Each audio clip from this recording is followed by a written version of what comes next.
자, 안녕하세요. 인류 문명 사상 가장 재미있고 흥미로운 그리고 문명 자체의 이동, 인도 문화에서 중국 문화까지 연결되는 그리고 동아시아까지 다 포괄시킬 수 있는 아주 거대한 스케일의 흥미진진한 이야기 부다로드에 오신 것을 환영합니다. 자, 오늘 여러분들에게 말씀드릴 거는 사실 여성에 대한 이야기를 준비를 했어요. 그리고 제가 이제 흔히 얘기할 때 다른 종교하고 비교해서 불교가 더 대단하다고 말할 수 있는 거, 객관적으로 말할 수 있는 거, 그거를 제가 보통 세 가지를 들고 있습니다. 세 가지를 들고 있어요. 그래서 이렇게 보면 불교는 다른 종교와 달리 교조를 비판할 수 있어요. 부처님도 비판 대상이 될 수 있어요. 뭐 가장 대표적인 게 선종 같은 데서 흔히 그런 식으로 하죠. 그래서 이제 심한 이야기를 하면 우문문원 스님 같은 경우는 만약에 부처님이 태어나시는 걸 봤으면 한 방에 이렇게 때려가지고 뭐 개 먹이로 줬을 거다. 뭐 이런 얘기까지 할 정도로. 그 얘기는 뭐냐면 부처님한테도 걸리지 말고 너가 너의 자유와 행복을 찾아라. 그러니까 해능 스님 스타일로 얘기하면 좋은 일도 일 없는 것만은 못하다. 그러니까 부처님한테도 걸리지 마라. 라고 하는 이야기예요.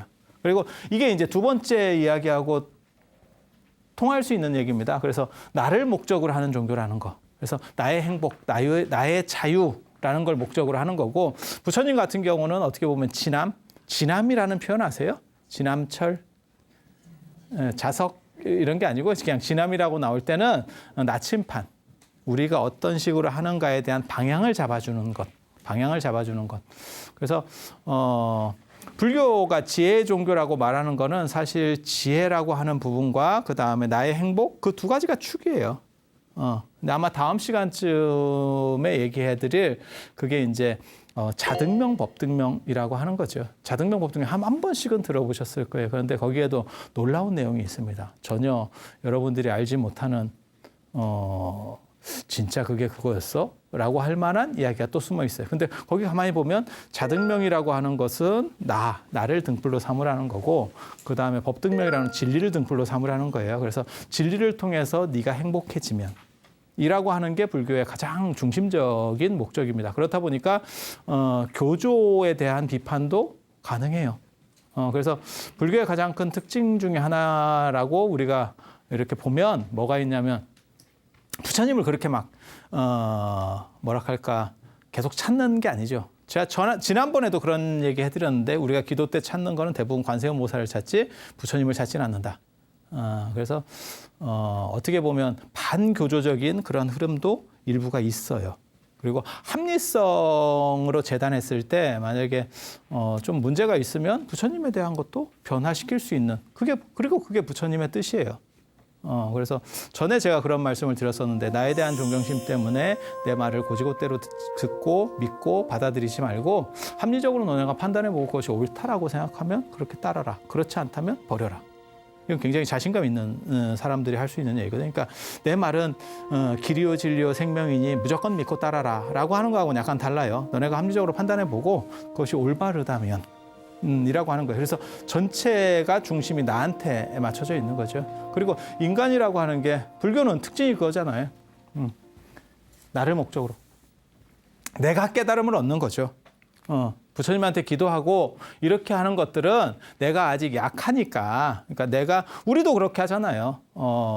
우리가 좀 약하고 어릴 때는 부모님 밑에서 이렇게 어떻게 보면 핵우산 같이 이렇게 좀 보호를 받고 있는 거죠.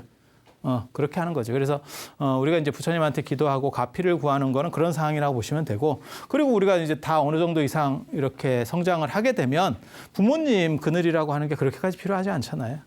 그러면 이제 선종에서 말하는 아주 이제 커지면 살불살조의 정신, 부처님도 죽이고 그 다음에 조사 스님도 죽이는 그러한 대자유의 활달한 경지, 그게 목적이죠, 불교는. 예. 그래서 뭐 신 앞에 어떻게 보면 이렇게 복종하는 구조, 이런 구조하고는 완전히 다릅니다. 완전히 다릅니다. 그래서 천국에 가는 게 목적도 아니고, 우리는 진정한 자유를 찾아서, 참 멋있지 않아요? 자유라는 단어가 원래는 가슴을 뛰게 하는 단어예요. 근데 여러분들은 아마 가슴이 안 뛸 겁니다. 왜냐하면 여러분들은 이미 좀 많이 묵은 오물이라 가지고 이게 뭐 어떻게 할 수 있는 상황이 아니에요. 뭘 해도 안 뛰어요. 뛰어요. 오물이를 근데 잘 모르는 것 같은데? 오물이 뭔지 몰라요? 3년 묵은지, 오물이찌개 뭐 이런 거 할 때 그 정도로. 그리고 이제 제가 강조하는 게 사실 이걸 얘기하려고 이 앞에 거 특징들을 얘기한 거예요. 그러니까 다른 종교하고 다른 불교의 특징이자 객관적으로 봤을 때 불교가 우월하다고 말할 수 있는 것. 그러니까 뭐 일반 종교들을 비교했을 때 우리 신이 더 대단해, 뭐가 더 대단해 이렇게 얘기하는 건 다 주관적 진술이고 객관적으로 말했을 때 여성을 인정했다. 여성을 인정했다. 여성의 성직자를 인정한 세계 최초의 종교.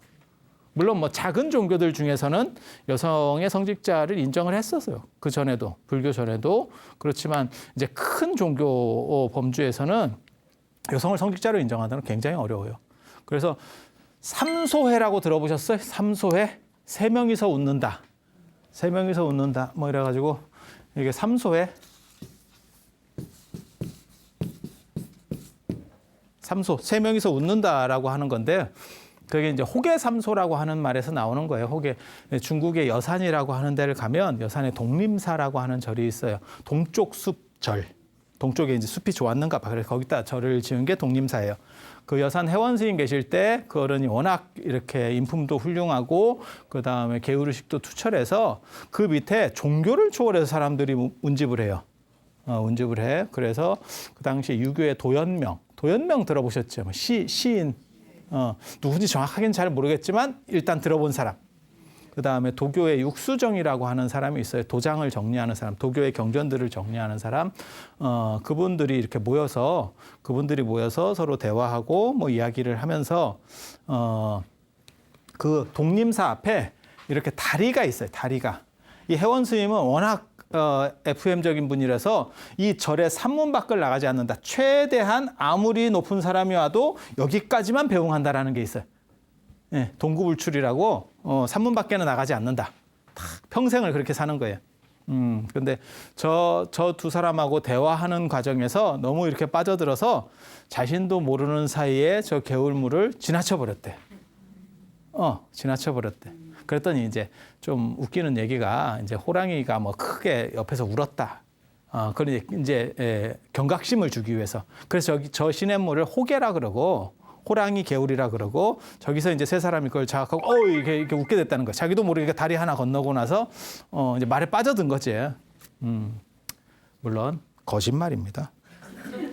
이게 동아시아 회화 소재에서 아주 중요한 그림의 이 소재 중에 하나인데 호계삼소라고 아주 유명한 겁니다. 근데 뭐 그렇게까지 유명한 것 같지는 않네요. 이걸 왜냐하면 여러분 얼굴 표정을 보니까 아직 그렇게까지 유명하진 않아. 그런데 그게 왜 거짓말이라고 얘기하냐면 육수정 같은 경우가 이제 나이가 훨씬 뒤에 사람이에요. 그래서 같이 이렇게 대화할 정도의 나이 터울이 안 됩니다. 그래서 이제 그걸 뭘 의미하는 거냐면 유교, 불교, 도교가 서로 조화롭게 어떻게 자기들의 어떤 진리적인 이야기를 하는 그렇게 종교를 초월했다라고 하는 걸로 이렇게 소재를 정하는 걸로 유명한데 그래서 삼소회라는 게 그걸 본따 삼소회라는 걸 만들어요. 그게 이제 비구니 스님하고 그 다음에 저기 천주교의 수녀하고 그 다음에 또 누구냐면 원불교의 정녀라고 있어요. 유관순 복장 같이 이렇게 입고 다니시는 분이 있어요. 그렇게 이제 세 종교가 모여서 이제 종교 간의 화합이라든지 뭐 이런 식으로 행동을 한다. 그래서 그걸 삼소회라고 그래요. 근데 이제 저는 저게 좀 잘못됐다. 왜? 수녀는 성직자가 아닙니다. 수녀는 성직자가 아닙니다. 그래서 수녀는 100명, 1000명, 10,000명이 있어도 미사 집전을 못 합니다. 미사 집전을 못 합니다. 그러니까 수녀는 그냥 신도예요. 정확하게 말하면 신도예요. 그러니까 억년을 살아도. 그런데 비구니 스님들 같은 경우는 저거는 그냥 성직자예요. 그러니까 사실을 하죠. 절에서도 이렇게 보면 비구니 스님 절에 가면 당신이 다 하잖아요. 그렇죠? 제도 지내고 뭐 다 하잖아요. 그게 성직자라는 거예요. 그러니까 성직자가 아니면 그러한 의식 집정권이 없다라고 생각을 하시면 돼요. 그런데 전 세계가 여러분이 알아두셔야 될 게 전 세계가 여성에 대한 차별이 굉장히 심해요. 굉장히 심해. 특히 문화가 높은데 문명이 일찍 발달한 데일수록 여성 차별이 심합니다. 그래서 메소포타미아 기독교 전통도 그 메소포타미아 쪽 전통이거든요. 그래서 그 메소포타미아 쪽 보면 여성은 사람이 아니죠. 압니까? 독립인격체가 아니죠. 오늘날도 그런 거예요. 오늘날도. 그래서 여자는 서양에서 시집 가면 남편 성으로다가 바뀌는 거예요. 성가리를 하는 거예요. 소속이에요. 소속이에요. 아니, 그렇게 된다니까요. 그래서 여러 번 시집 가면 성이 계속 바뀌지. 아니, 배우들 중에 있잖아. 배우들 중에 있다니까. 여러분 이렇게 순례 다니는 분들이 있어요. 이렇게 순회 공연을 다니고 이렇게 있어. 우리는 성이 그대로 존재하잖아요. 근데 그걸 이제 유교에서는 남의 성이라고 생각해서 제사에 참석을 안 시키고 뭐 이런 불평등이 있지만 성은 유지가 되잖아. 근데 여자는 성 없어요.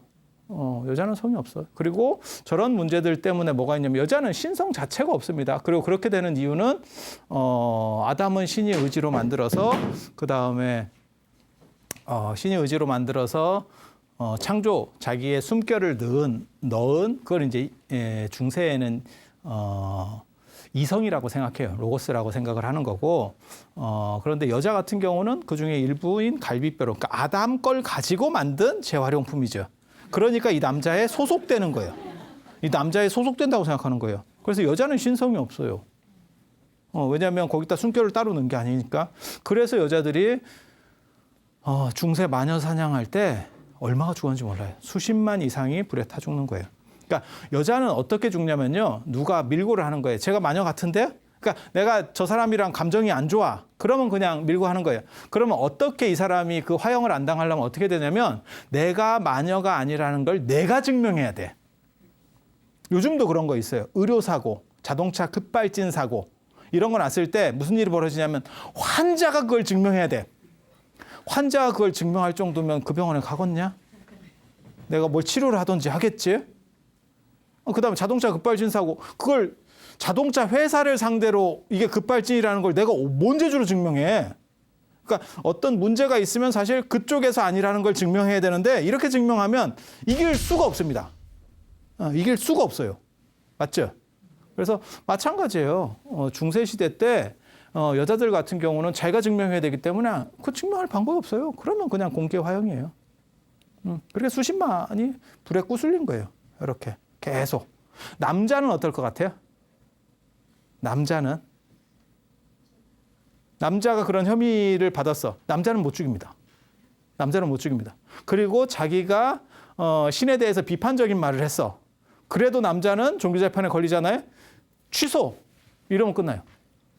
안 죽습니다. 그게 그 유명한 이야기잖아요. 전 세계적인 뒷담화. 전 세계에서 가장 유명한 뒷담화. 그래도 지구는 돈다. 왜?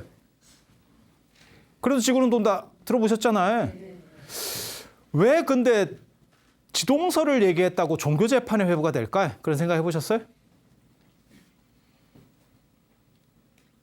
지동설이라고 하는 건요. 천동설은 지구를 중심으로 태양이나 모든 별이 지구를 중심으로 도는 거잖아요. 근데 지동설은 우리가 아는 것처럼 지구가 그냥 도는 거잖아요. 지동설이 되면 무슨 일이 벌어지냐면 지구는 전 우주에서 봤을 때는 진짜 개뿔도 아닌 먼지 같은 게 돼버리는 거예요.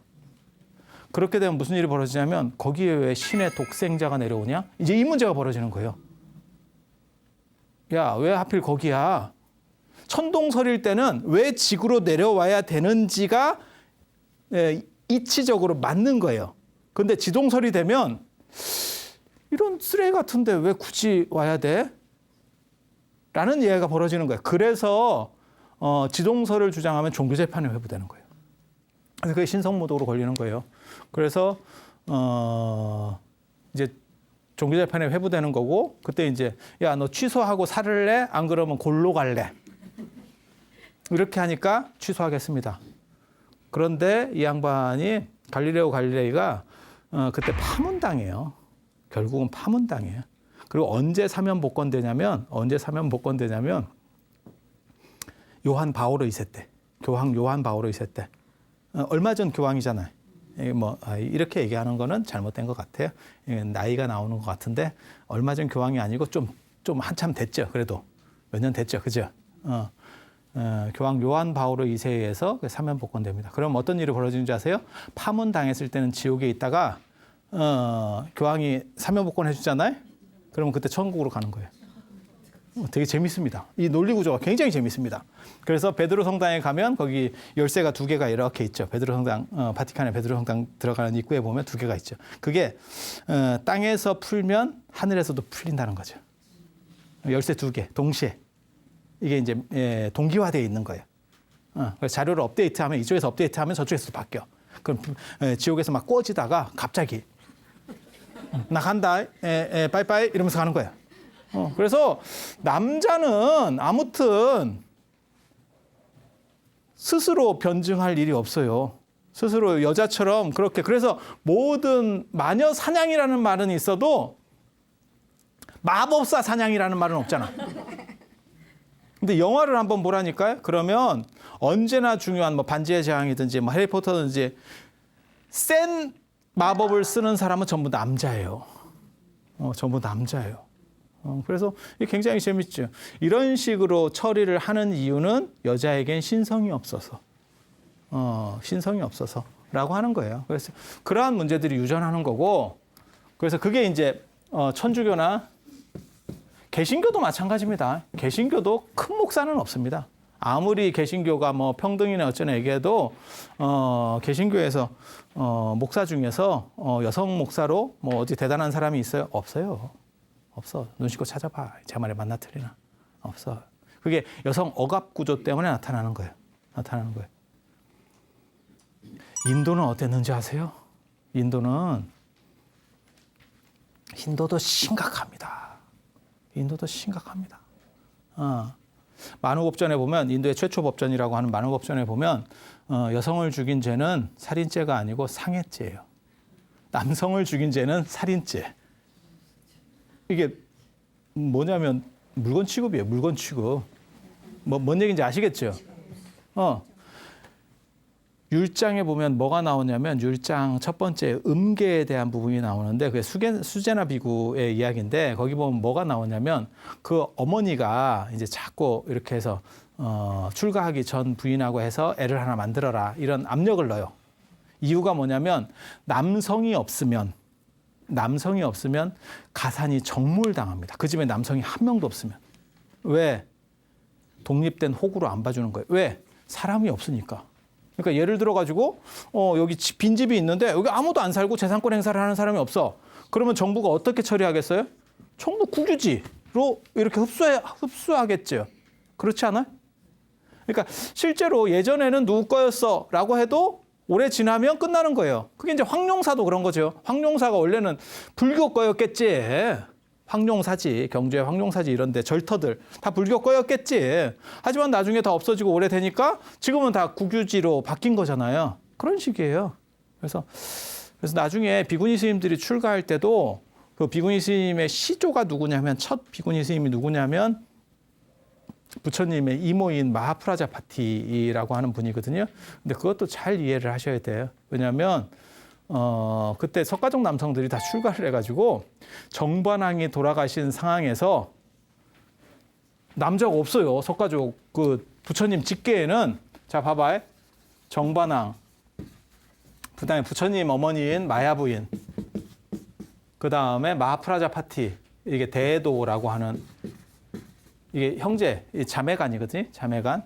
여기서 태어나신 분이 붓다. 여기서 태어나신 분이 난타. 그 다음에 이 밑으로 나중에 라후라. 이분들이 다 출가하잖아요. 그럼 이 집안에는 남자가 없는 거예요.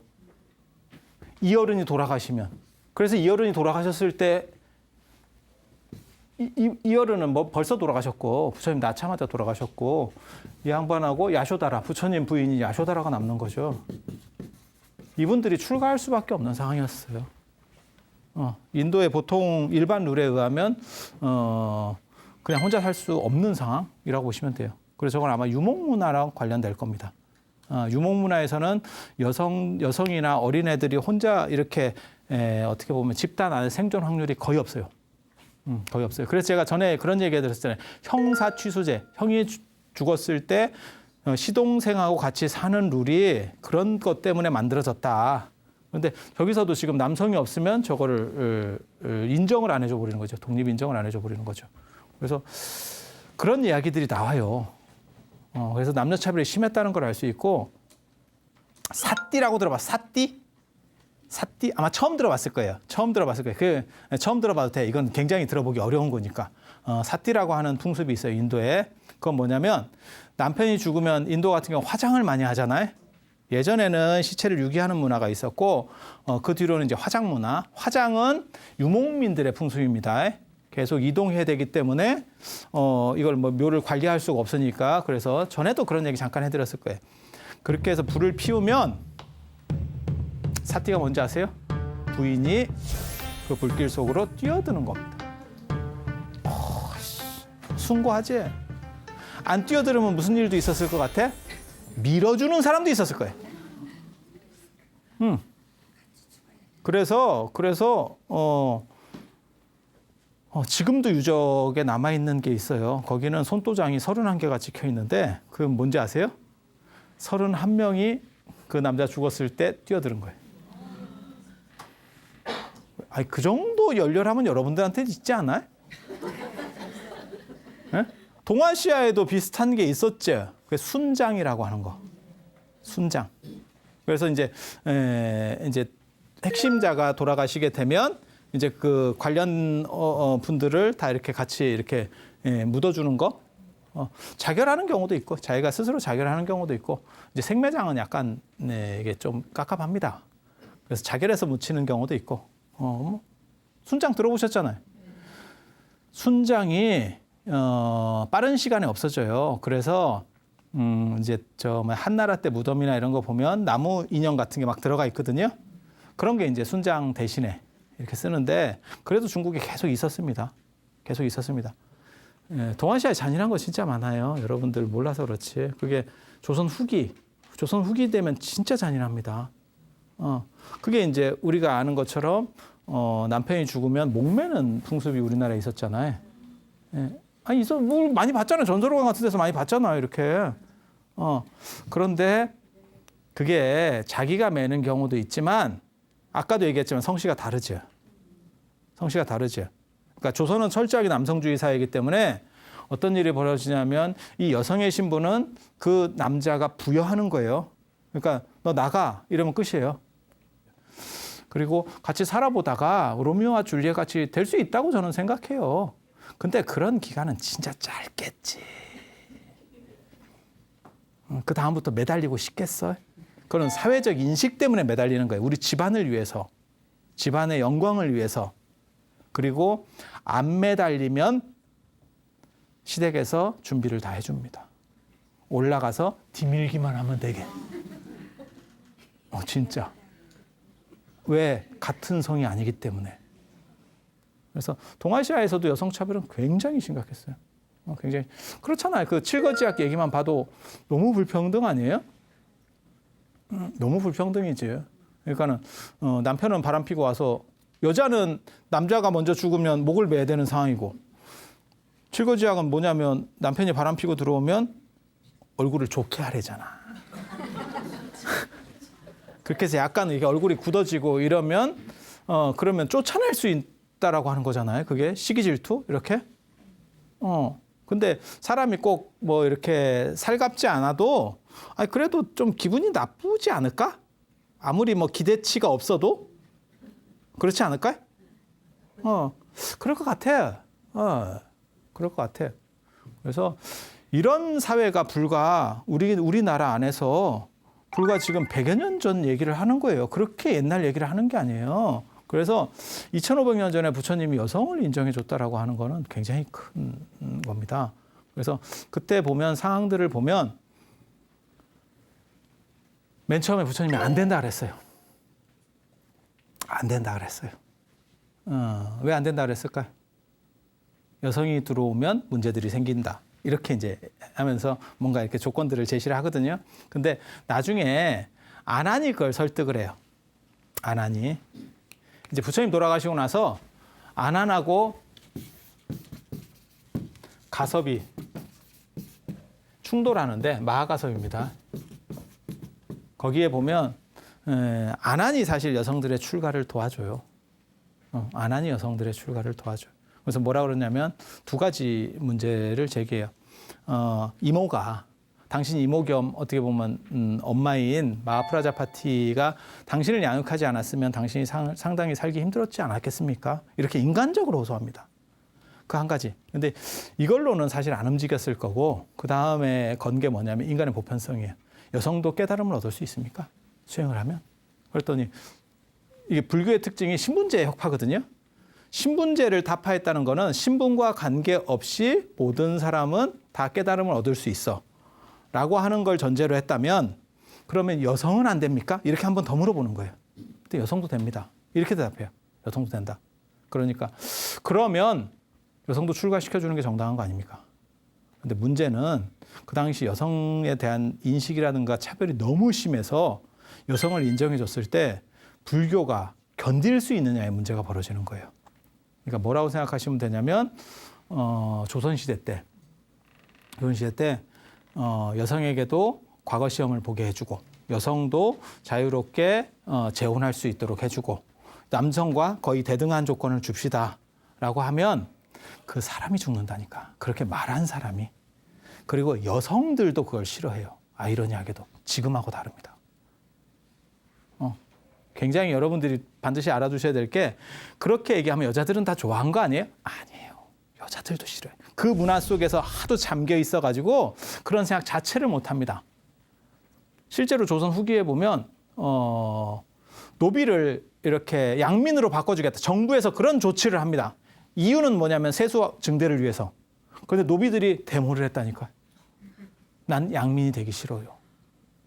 그래서 여러분들이 생각할 때는 여성에게 권리를 준다라 그러면 사람들이 기뻐했을 것 같아요? 실제로 안 그래요. 그리고 그걸 세뇌시킨 우리나라의 대표적인 어떻게 보면 특이한 여성분이 저기 지금 써 있는 소해왕후라고 하는 내운이라는 책이에요. 여러분도 아마 비슷한 행동을 지금도 저 여자 때문에 반복하고 있을 거예요. 여자하고 남자하고요, 애들이 이렇게 잘할 때 있잖아요. 큰 차이 안 나요. 근데 뭐라고 교육시키냐면 남자애한테는 남자애가 그래도 용감하게 해야지 이렇게 하고 여자애한테는 여자가 좀 다소곳이해야지 이런 식으로 교육을 시켜. 계속. 뭐 이렇게 장난감고 싸우고 있으면 남자하고 그렇게 싸우는 거 아니야? 이러면서 자꾸 여성주의 교육을 시켜. 그래서 여자는 양보해야 되고 남자를 좀 봐줘야 되고 이런 식 교육이 자꾸 들어가는 거예요. 그런 식으로 만들어 놓은 게 저 내훈이라는 책이에요. 그래서 여성이 여성을 잘 못 믿게 하고 여성이 여성을 억압하는 구조를 만들어내는 책. 굉장히 재밌죠. 남성주의 사회에서. 저 양반이 왜 저런 책을 만들었는지 저도 잘 모르겠어요. 그러니까 집안을 가리킨다. 내명부, 여성에 대한 가르침, 뭐 이런 뜻이에요. 읽어보면 책도 뭐 별로 대단할 것도 없는데 남자가 저걸 만들었으면 이해가 된다니까. 여성들을 억압하고 그 위에서 군림하기 위해서. 그렇게 한 사람이 있어요. 중국에. 유향이라고 하는 사람이에요. 거기 열려전이라는 책을 썼는데 열려들에 대해서 책을 쓴 거예요. 그래서 쭉 썼는데 그 양반의 목적은 그거예요. 여성들이 이 책을 읽으면서 그걸 귀감으로 삼아서 남성에게 양보하고 그랬을 때 남성이 더 편해진다. 그리고 그런 식으로 얘기해서 그 책에서 나와서 우리가 지금까지 속고 있는 이야기가 하나 있어. 그게 맹모삼천이에요. 맹모삼천. 맹모삼천이 거짓말이라는 뜻이 아니고 맹자 어머니가 남편을 일찍 여의고 쉽게 말해서 아들하고 같이 살았다. 그 스토리가 거짓말이에요. 맹자 아버지가 올해까지 잘 살았어요. 같이 잘 살고 있었어. 근데 그렇게 되면 별로 이게 감동적이지 않으니까 아버지를 보내버려야지. 그래서 예전에 드라마에도 맹모삼천이라는 드라마가 있었잖아요. 우리나라 드라마에서도. 그래서 여자들이 막 이렇게 치맛바람 같이 막 이렇게 하고 뭐 별수를 다해서라도 내가 자식을 잘 키우겠다. 그런 식의 여성상을 만들어냈다니까. 그거는 분명한 목적이 있어. 왜? 여성들을 눌러야겠다라고 하는. 남성주의 사회를 만들어야겠다라고 하는 분명한 목적이 있었어. 그 사람에게는. 근데 이 양반은 왜 그랬는지 잘 모르겠어요. 그리고 왕인데 실제로는 남편이 왕이 아니에요. 남편이 일찍 죽어서 이제 세조의 첫째 아들 의경세자라고 하는 사람이 수양대군의 첫째 아들이에요. 일찍 죽고 나중에 이제 그쪽이 이제 어떻게 보면 정맥이니까 그 손자가 성종이거든요. 성종 엄마예요. 성종 엄마. 성종 엄마. 그렇게 해서 저 양반은 좀 이해가 잘 안 돼. 그래서 아무튼 여성의 여성 차별이라고 하는 거. 지금도 그게 한국 사회에서 유전돼서 뭐가 있냐면 여성을 잘 못 믿어요. 제가 그런 얘기 하거든요. 아마 조사는 안 해봤는데 뭐 정치인이라든지 이런 데서 여성이 나왔을 때 오히려 여성표가 남성표보다 적을 수도 있다. 왜? 여성이 여성을 신뢰하지 않고 여성이 여성을 씹는다니까.